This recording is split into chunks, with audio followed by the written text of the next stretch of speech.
और अब खबर भोपाल से है, जहां कॉलेज में लव जिहाद केस में बड़ा एक्शन लिया गया है। आरोपी साद और साहिल के घर बुलडोजर कार्रवाई की गई है। सरकारी जमीन पर अवैध कब्जे को हटाया गया। रेप, ब्लैकमेलिंग और धर्मांतरण के लिए दबाव का पूरा मामला बताया जा रहा है। भोपाल में निजी इंजीनियरिंग कॉलेज में रेप, ब्लैकमेलिंग और धर्मांतरण के लिए दबाव बनाने के मामले में कार्रवाई लगातार जारी है। प्रशासन ने आरोपी साहिल और साद के घर को बुलडोजर से जमींदोज किया। दोनों आरोपियों ने सरकारी जमीन पर कब्जा कर घर बनाया था। भोपाल के निजी कॉलेज में बच्चियों के साथ रेप, ब्लैकमेल, गैंग रेप और धर्मांतरण के लिए दबाव बनाने वाले आरोपियों के घरों पर आज प्रशासन ने बुलडोजर चला दिया है। भोपाल के अर्जुन नगर इलाके में आरोपी साहिल और साद के घर को प्रशासन ने जमींदोज कर दिया है। एक 2 मंजिला मकान को गिरा दिया गया है। इसके साथ ही मलबे को बाहर निकाला गया। इसका जो मुख्य आरोपी है, जिसके ऊपर लड़कियों के साथ ज्यादती करने और ब्लैकमेलिंग का आरोप है, फरहान, फिलहाल उसके घर पर बुलडोजर नहीं चला है क्योंकि फरहान का वकील कोर्ट पहुंचा है और ऐसे में कोर्ट ने 11 बजे तक का वक्त पेश होने के लिए दिया है। तो 11 बजे के बाद फरहान के घर पर भी बुलडोजर चलने की संभावना है। दरअसल ये जो आरोपी हैं, इनके ऊपर आरोप ये है कि ये निजी कॉलेज में बच्चियों के साथ शोषण करते थे, हिंदू लड़कियों पर धर्मांतरण के लिए दबाव बनाते थे, इसके साथ ही उन्हें ब्लैकमेल भी किया जाता था।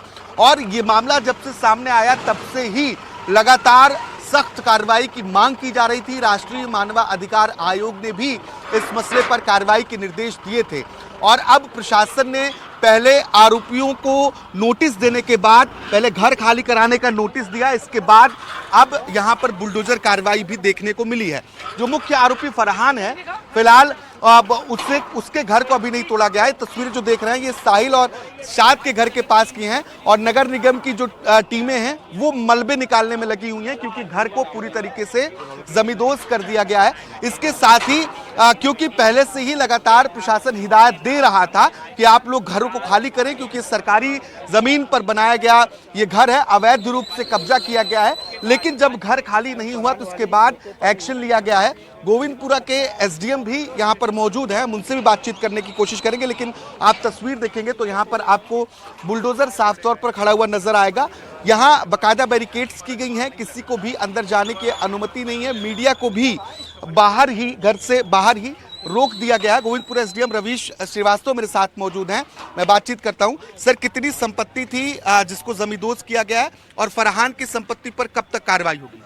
देखिए, 2 मकान हमारे द्वारा गिराए गए हैं, 2 अतिक्रमण, एक शमशुद्दीन और इमरान खान। रिजवान खान हमारे अनावेदक नहीं है। रिजवान खान क्या फरहान के परिवार में है? ये मुझे जानकारी नहीं है। यहाँ पे कितनी संपत्ति थी, कितना मकान था, इसका आकलन किया आप लोगों ने? क्या उसका एक प्राइस भी पता चला है कि कितनी की ये संपत्ति होगी या संपत्ति कितनी थी पता नहीं, ऐसा अभी इकोनॉमिक आकलन हमारे द्वारा नहीं किया गया है। ये 3 शिकायतें हमें प्राप्त हुई थी कि इनके द्वारा अतिक्रमण किया गया, तो इनके विरुद्ध कार्रवाई की गई। एक मामला कोर्ट में पहुंच गया है, उसमें आपके पास कितना वक्त है और कब तक कार्रवाई की संभावना? आज 11 बजे माननीय न्यायालय में प्रकरण लगा हुआ है, हमारा जवाब नहीं लगा है, तो इसीलिए कलेक्टर महोदय के निर्देश है कि अभी वहाँ जवाब लगाएं। माननीय न्यायालय जैसा निर्देश देगा उसका परिपालन हमारे द्वारा किया जाएगा। एक जमीन आपने कोकता इलाके में भी मछली परिवार से संबंधित जो चिन्हित की है, उस पर क्या एक्शन अब तक हुआ है? वहां पर भी क्या अतिक्रमण हटाया जाएगा? देखिए, कोकता में पशुपालन विभाग की जमीन थी, उनके द्वारा हमें आवेदन किया गया था कि उनकी भूमि पर अतिक्रमण है, उसका सीमांकन करवाया गया था जिसमें अतिक्रमण पाया गया है। तहसीलदार द्वारा अभी नोटिस जारी किए गए हैं। सभी अतिक्रमकों को 18 तारीख तक का वक्त दिया गया है कि वो अपना जवाब प्रस्तुत करें। उसके बाद जैसी विधिक कार्रवाई MPLRC 248 में होगी वो सभी के विरुद्ध बराबर होगी। तो आने वाले समय में कोकता इलाके में जो जमीनें चिन्हित की गई, जिन पर अवैध रूप से कब्जा किया गया, जो सरकार की संपत्ति, उन पर भी कार्रवाई होने की संभावना बनी रहेगी। अभी साहिल और साद के घर को जमींदोज कर दिया गया है। भोपाल से कैमरा पर्सन अभिषेक सिंह के साथ आकाश द्विवेदी, NDTV। मध्य प्रदेश की राजधानी भोपाल के निजी कॉलेज में लड़कियों के साथ रेप, गैंग रेप, ब्लैकमेलिंग और धर्मांतरण के आरोपों से घिरे साहिल साद के घर पर प्रशासन ने बुलडोजर की कार्रवाई की है। ये साद का 2 मंजिला मकान है जिसे आधा तोड़ दिया गया है। इसके अलावा साहिल के घर को भी गिराया गया है।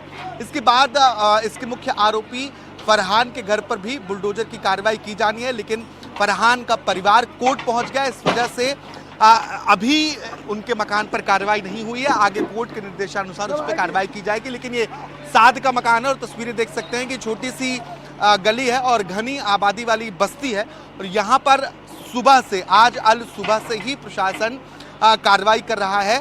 जो सरकारी ज़मीन पर कब्जे करके घर बनाए गए हैं उनको जमींदोज किया जा रहा है।